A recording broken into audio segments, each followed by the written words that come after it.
any judge or justice should recuse themselves from a case in which their impartiality might reasonably be questioned. Given what President Trump said, given the rushed context of this confirmation, will you commit to recusing yourself from any case arising from a dispute in the presidential election results 3 weeks from now? Senator Coons, thank you for giving me the opportunity to clarify this, because I want to be very clear for the record and to all members of this committee that no matter what anyone else may think or expect, I have not committed to anyone or so much as signaled. I've never even written. I've been in a couple of opinions in the Seventh Circuit that have been around the edges of election law, but I haven't even written anything that I would think anybody could reasonably say, oh, this is how she might resolve an election dispute.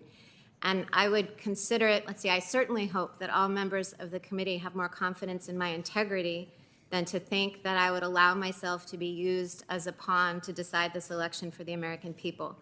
So that would be on the question of actual bias. And you asked about the appearance of bias. Correct. And you're right that the statute does require a justice or judge to recuse when there's an appearance of bias.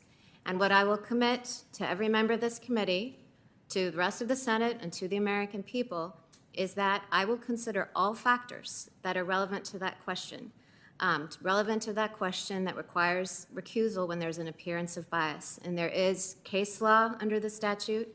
And as I referenced earlier, in describing the recusal process at the Supreme Court, Justice Ginsburg said that it is always done with consultation of the other justices. And so I promise you that if I were confirmed and if an election dispute arises, both of which are ifs, that I would very seriously undertake that process, and I would consider every relevant factor.